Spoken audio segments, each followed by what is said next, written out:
Hello student, welcome back to my channel. जसं की तुम्ही पाहिलंच असेल, माझ्या डेस्कवर तुम्हाला काही PYQची बुक्स, करंटची बुक्स आणि काही क्वेश्चन पेपर दिसत आहेत. त्याचं कारण तुम्हाला कळेलच.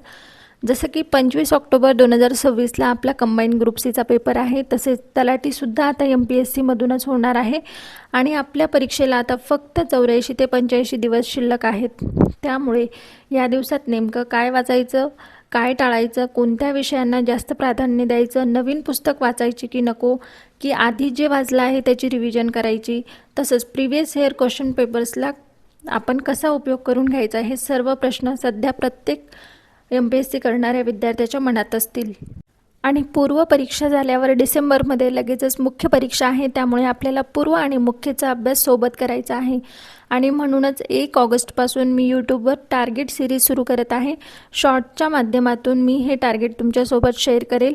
डेली काय अभ्यास करायचा, प्री प्लस मेनसाठी महत्त्वाचे टॉपिक कोणते आणि मागील 4-5 वर्षापासून सातत्याने फोकसमध्ये असलेले टॉपिक, त्यातील महत्त्वाचे पॉईंट्स कोणते आणि रिव्हिजनवर माझा भर असेल.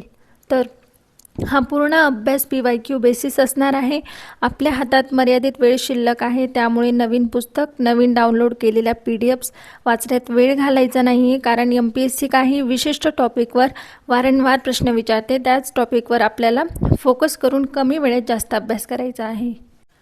माझं अभ्यासाचं नियोजन हे 8 तासाचं आहे. मला जसा वेळ मिळतो त्या वेळेत मी हे टार्गेट पूर्ण करणार आहे.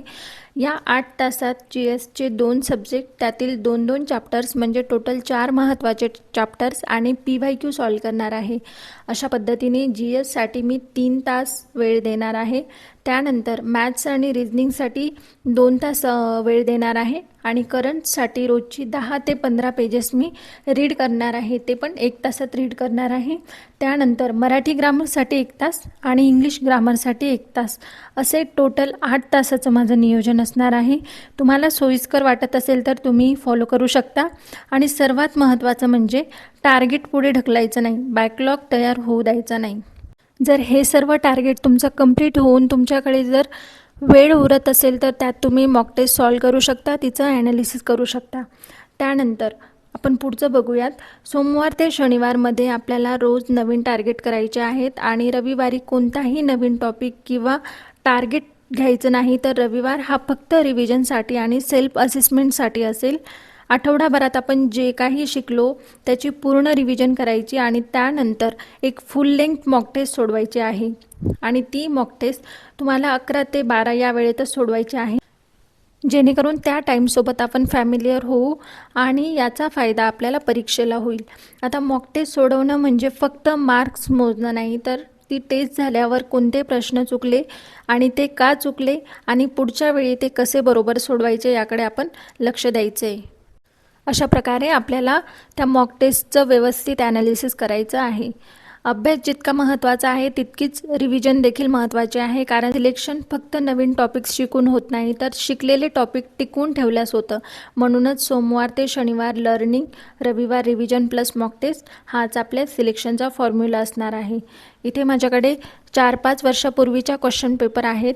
त्यात ग्रुप B आणि ग्रुप C प्रिलिम्स आणि मेन्सच्या क्वेश्चन पेपर इन्वॉल्व आहे. PYQसाठी हे 2 पुस्तकं आहेत. जर तुमचे रेफरन्सेस वाचून झाले असतील व्यवस्थित तर तुम्ही फक्त या बुकमधून जरी स्टडी केला तरी त्याचा तुम्हाला फायदा होईल.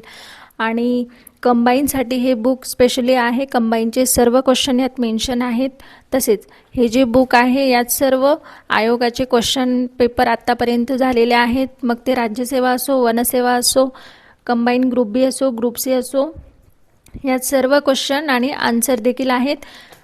आणि या बुकमध्ये आपल्याला प्रत्येक प्रश्नाचं स्पष्टीकरण देखील देण्यात आलेलं आहे. तर अशा प्रकारचे हे 2 बुक आहेत. हे दोघं बुक आपल्याला सोबत ठेवून अभ्यास करायचा आहे. त्यानंतर करंटसाठी हे मी सिम्प्लिफाईडचं बुक यूज करते. हे एक इयर बुक आहे आणि बाकी हे मासिक आहेत. हे इयर बुक 1 डिसेंबर 2024 पासून ते 31 ऑक्टोबर 2025 पर्यंत करंट अफेअर यात आहेत.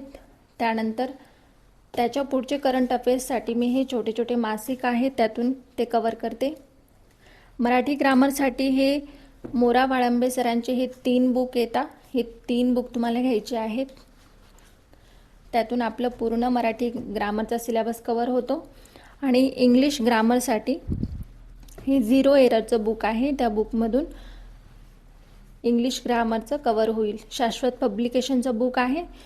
त्यानंतर जर तुम्हाला इंग्लिशसाठी आप्पा हातनुरे सरांचं बुक यूज करायचं असेल PYQचं, ते देखील तुम्ही यूज करू शकता. मॅथ्ससाठी मी सचिन ढवळे सरांचं हे बुक करते. यामध्ये आपल्याला फक्त आणि फक्त आयोगाचे जे काही पेपर झालेले आहेत, आयोगाचे जे काही प्रश्न आहेत त्यातले तेच करायचे आहेत आपल्याला. त्याच्यावरूनच आपल्याला प्रॅक्टिस करायची आहे. आणि रिझनिंगचं देखील असंच बुक येतं. सो मी फक्त एवढे लिमिटेड सोर्सेस ठेवलेले आहेत 25 ऑक्टोबरच्या एक्झामसाठी. जास्त काहीही वाचणार नाही आहे मी.